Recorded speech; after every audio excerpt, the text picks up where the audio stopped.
Goodness gracious, sakes alive, y'all came back. We welcome y'all back.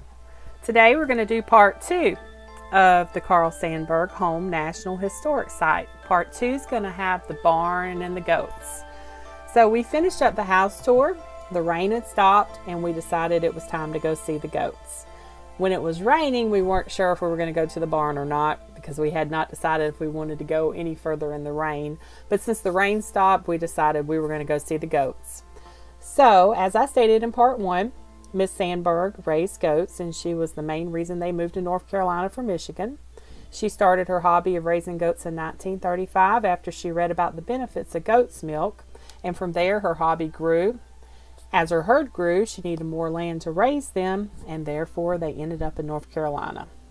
She became well known worldwide for her prized dairy goats, and this farm is beautiful, and it's a much nicer walk from the house to the barn than it was from the parking lot to the house, as far as it not being uphill anymore. Along the way, we saw a field of daffodils, a garden with a scarecrow in it, plenty of flowers starting to bloom. And once we got to the barn area, there was a little girl playing with the goats, so in our video I used a daisy to cover her face. This side is the female goats, and they all have collars on that have their names on it, which was kind of neat. They love to be petted, they're very friendly. Now the other side, across the road, you're going to find the male goats. Now I want you to pay attention to this area that the female goats live.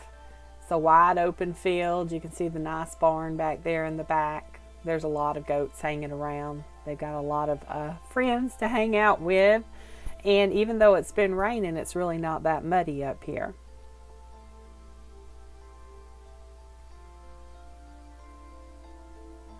The reason I want you to check it out, look at it closely, is because we're going to go across the road to see the male goats in a few moments. And you can see the difference between where the females live and where the males live.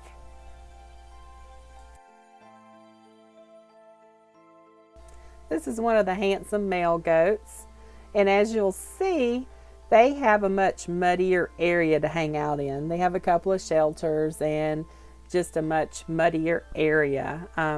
The females have much nicer living quarters than the males.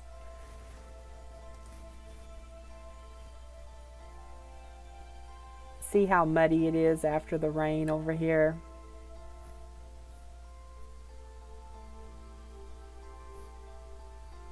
They don't seem to mind though.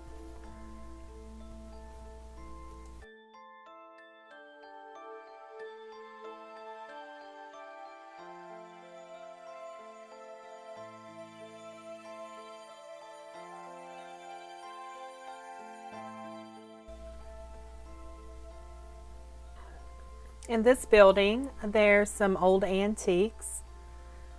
That Jeep was given to Carl Sandburg for helping to write the movie The Greatest Story Ever Told. There's also an old tractor. There's a lot of old plows and other items in this building.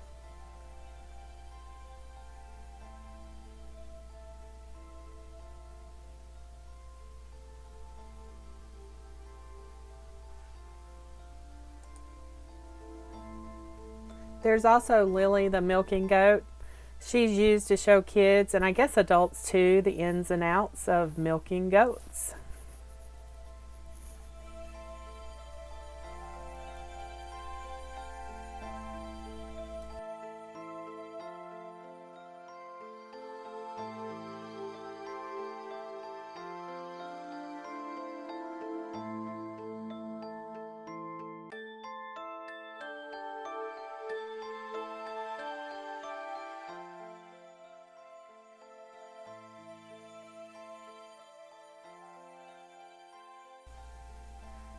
On this trip, we have complained about the rain a lot, but I'm thankful for the rainy day because it wasn't as crowded.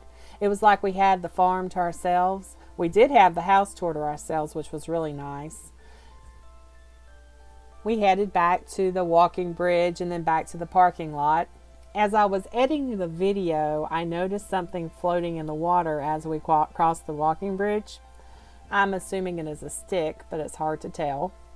I jokingly told Rose it's a snake, Now, if we saw a snake in the water as we crossed the bridge, Rose would have ran to the car, and that would have been a very entertaining video.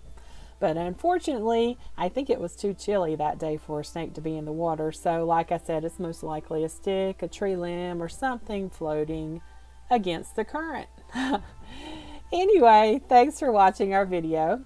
If you like it, give it a thumbs up and also hit the little bell to subscribe. That way you'll be notified when we post new videos. Also check out our Facebook, Twitter, and Instagram. Thanks once again for traveling with Iris and Rose. Y'all have a great one.